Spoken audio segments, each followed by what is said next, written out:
Greetings all! Today I'm starting a new mini-series on converting an acoustic drum kit to Midi drums using samples from Superior Drummer 3. And for converting these to Midi, we're going to be using the tracker in Superior Drummer. And this is going to be a really in-depth thing, probably over 2 or 3 videos. And I've chosen a drum track for a song that has multiple time signatures, with the main part being in 6/8. And what we'll be keeping from the original drum recording is a kick, a snare top, hi-hat, ride, overheads and toms. That's basically all you need to get a killer drum mix.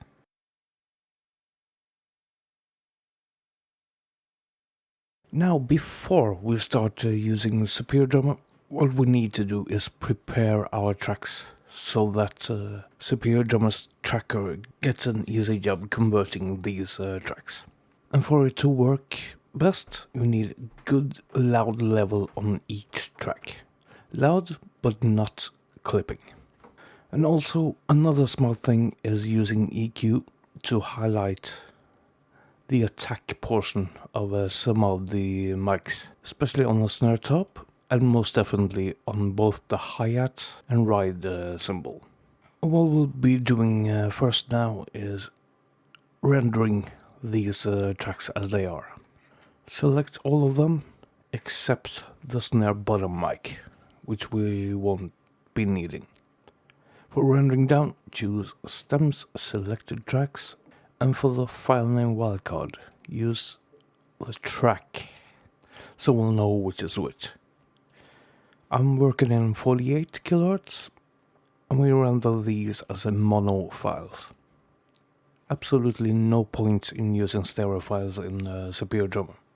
We now have 10 files that we'll be rendering. Let's do that.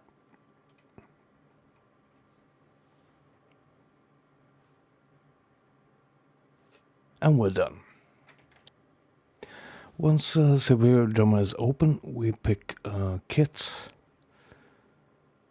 that has the kit parts that we'll be needing.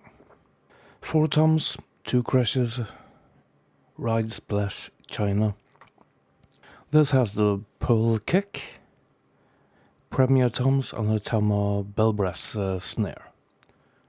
This is just for playback while we're doing our tracking and editing.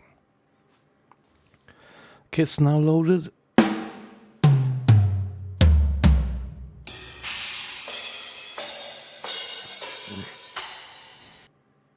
And we can now go into a tracker. To add files, you can use a drag-drop method, or you have the add new track option up here. And Tracker will now import and analyze the tracks, and more often than not, it will usually find the right instrument on most of them.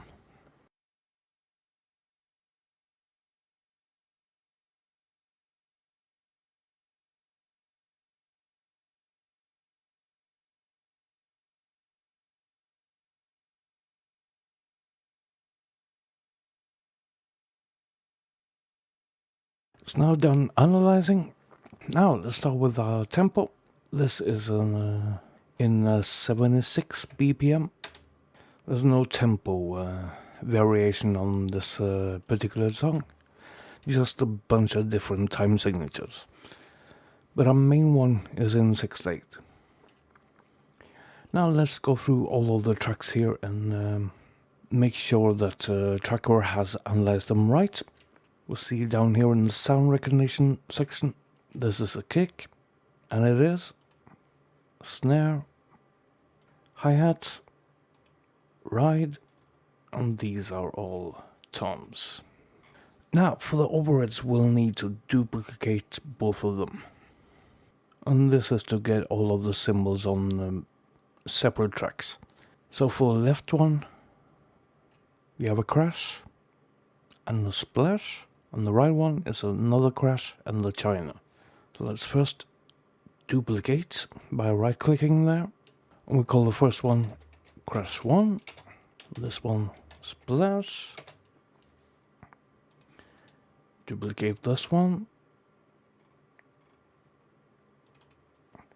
That's crash 2. In China. Now we'll have all of our parts on different tracks. And now, to specify which cymbals and toms they are, we need to go down to the sound recognition here and tell Superior Drummer what each part is. Cymbal 2 is the left crash, so that one's right. Splash is cymbal 3. Crash 2 is cymbal 4.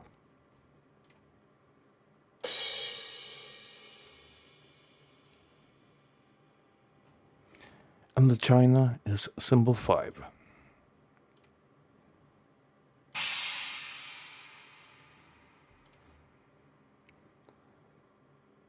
To see which one's which, just click on them in the main drum window and you'll see it up top here.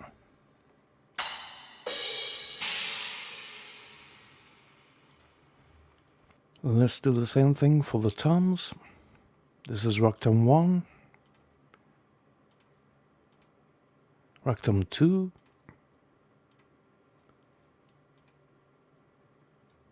this should be floor tom 1,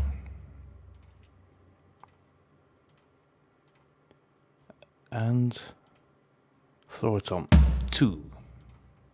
This is important to do before we start tweaking our triggers. And the easiest one by far in the whole kit is the kick drum. There's rarely any misses. There's a lot of ghost notes or snares, so the snare is going to take a bit of work to get right. Toms are usually fairly easy to get right. And the cymbals do take a lot of work, especially the hi-hat. Well, let's start with the kick. Let's solo that one and play through the song.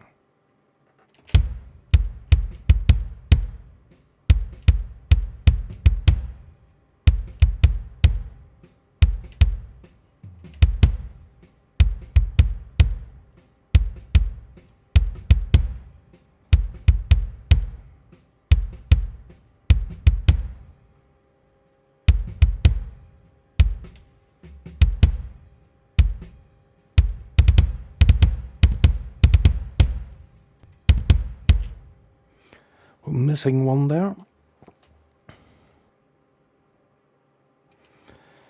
And lowering the velocity bar here didn't help in bringing it out.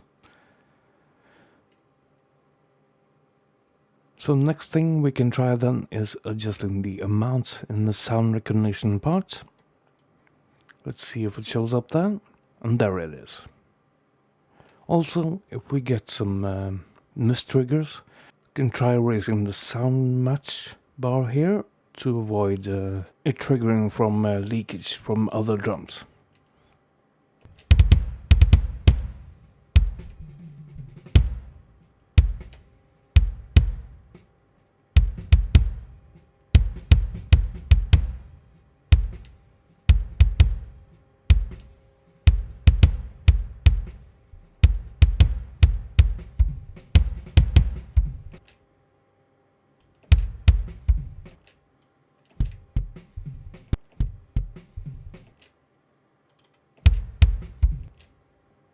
I think that's a tom.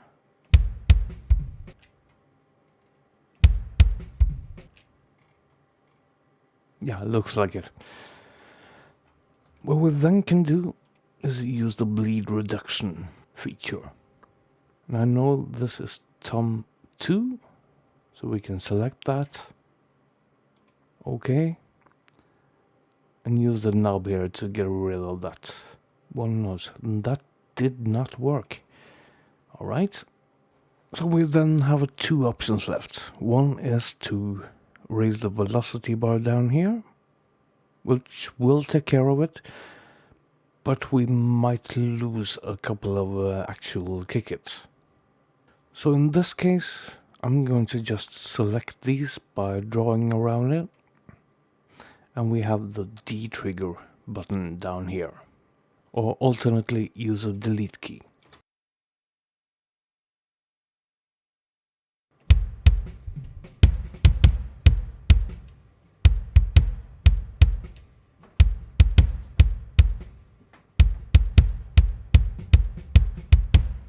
So our kick drum is now done. Don't forget, save the project. What we can do now is get rid of the easy ones right from the start. So let's move on to tom 1. And we can see we have quite a few fake hits here, which aren't the tom we're looking for. Let's try to adjust the match slider here.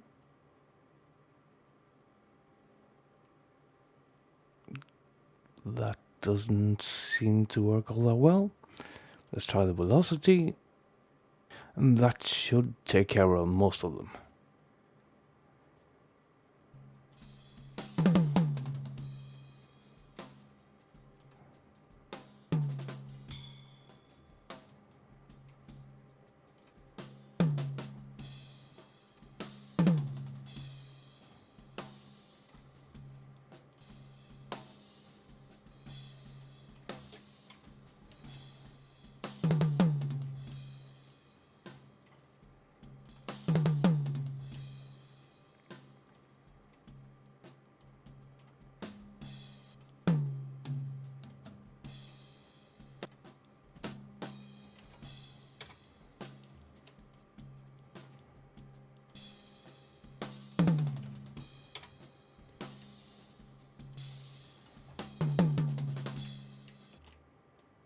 As you can see, quite often there'll be the odd snare hit that will trigger on the tom tracks.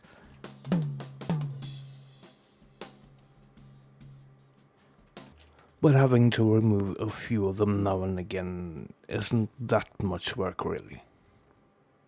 Alright, let's move on to the next one.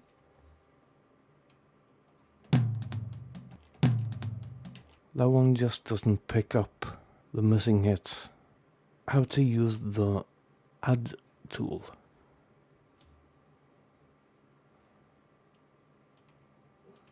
Let's try now. And our flam is as it should be.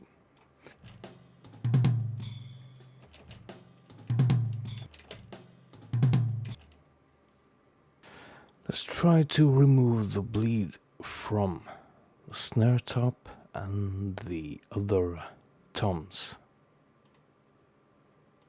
Sometimes that works.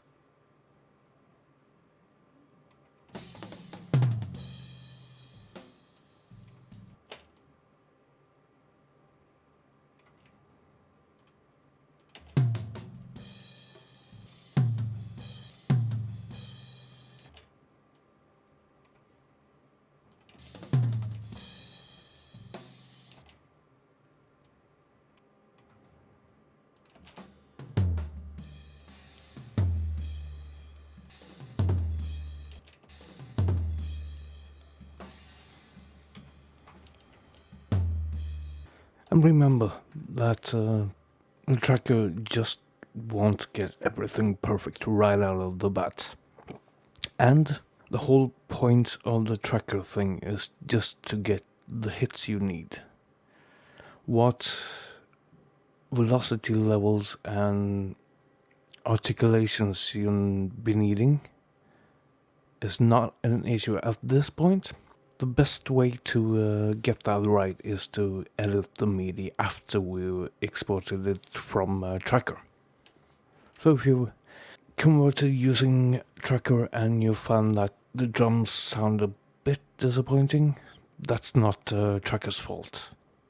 Usually that's a lack of preparation, poor miking technique, and things like that. You will have to go in and edit the MIDI to get it to sound perfect.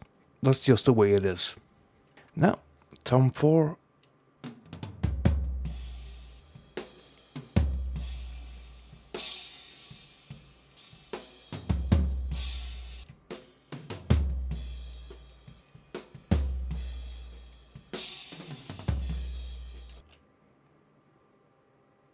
Now we're missing one there. And what we can do then is just select this one, left click,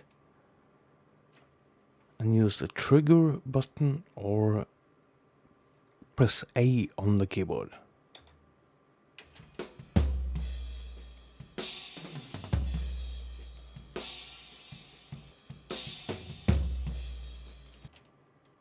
Next up is the snare. The snare is a bit of a challenge compared to a lot of the other parts of the kit, especially on the song as there are a lot of ghost notes. But we should be able to pick up most of it. We can first try to reduce the bleed from the kick and the toms. See if that can take care of a bit of it. Looks like it did.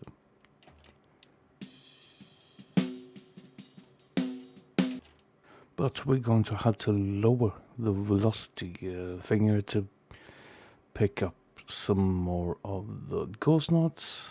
On the snare, this is very much a trial and error thing.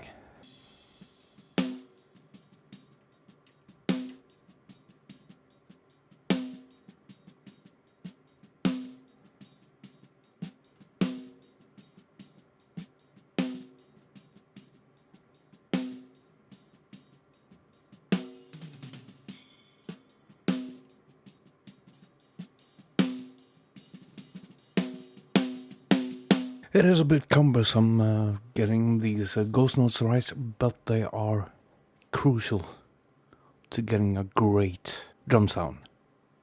And one that sounds like a natural acoustic kit. So I will recommend that you take the time to get this right. It will pay off. Let's now move on to the hi-hat. This is also one that can be a bit of an issue. Sometimes you get a bit of double triggering on open hi-hats, so we'll need to go in and remove manually those ones.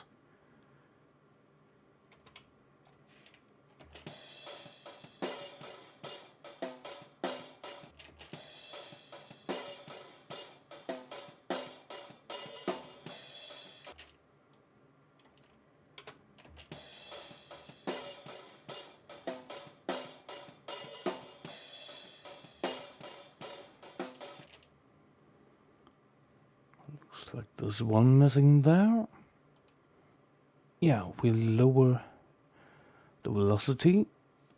We can then go in and make sure that is triggered. So we select that one, press A or the trigger button, and then pull the velocity slider back up.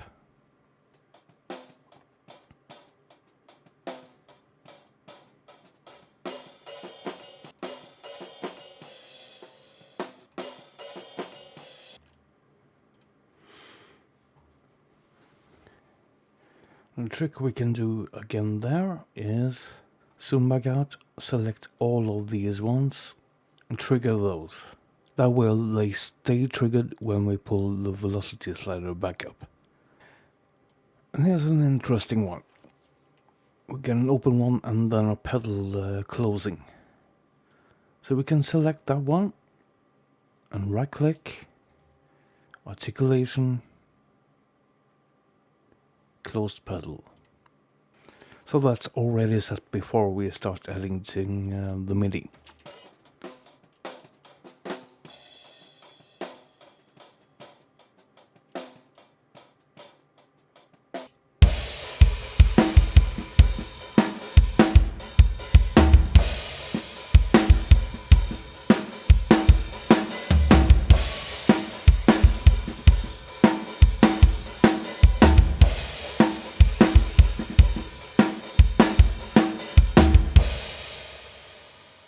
All of the hi-hat articulations will sound a bit weird right now.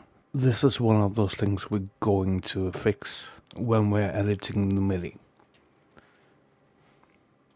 Alright, a ride cymbal.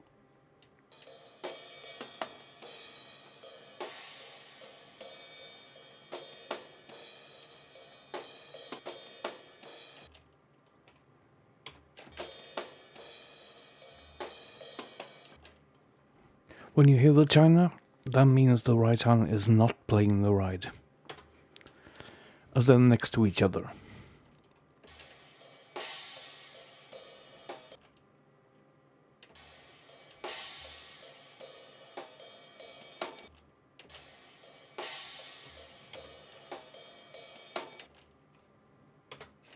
And that mic will frequently pick up toms right next to the right.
Same as the hi-hat here, would need to go back and manually trigger all of these.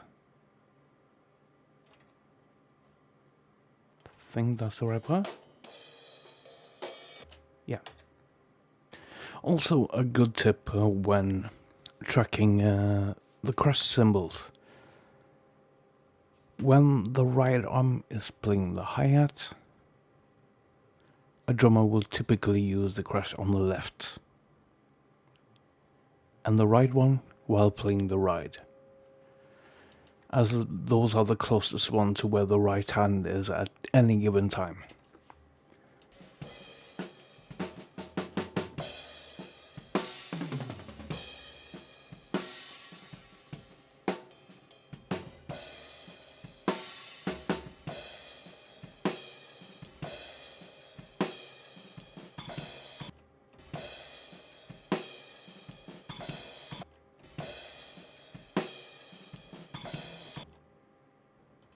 So let's do the other one while we're at it. As the overheads generally catch a whole picture of the kit, there will be mistriggers when you're trying to find the crashes. So you will have to manually remove a few hits or add.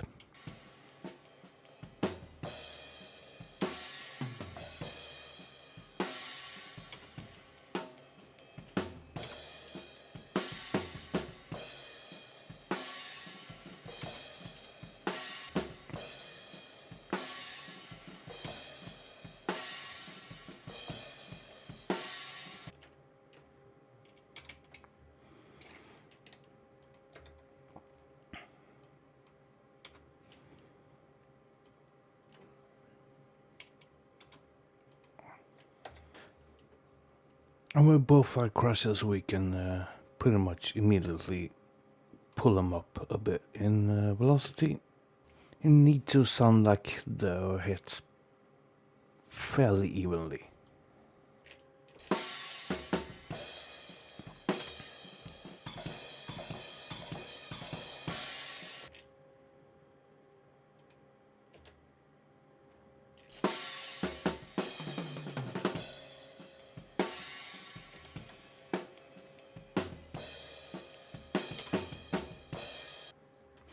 And then we're done tracking everything. The last thing we'll do now before we export our tracks is insert the time signatures we'll be needing. And we do that in that time signature lane above the tracker tracks. Double click.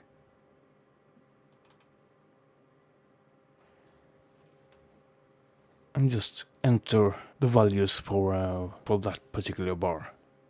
It will always snap to the first beat of every bar.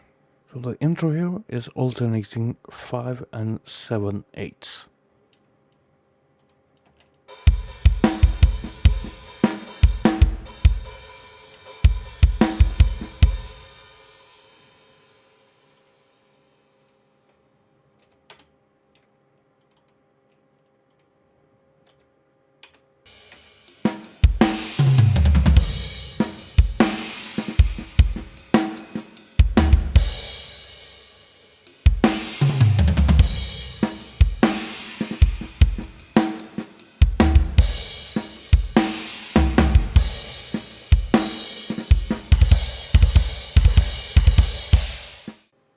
We can now export our MIDI file for later editing. Press the blue export button and you'll have a MIDI file at the very top here, containing all of the kit parts, which is what we want to be using. Drag that down to the song track here. Include tempo and time signature. Add MIDI. And we're also going to save it on our computer in case we want to use it later.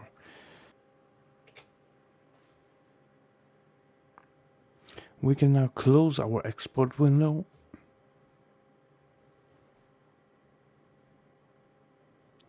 and go back to the main drums page in Superior Drummer. Right click our MIDI, go to Edit MIDI and Grid Editor. And that's what we'll be doing in our next video. Until then, happy tracking!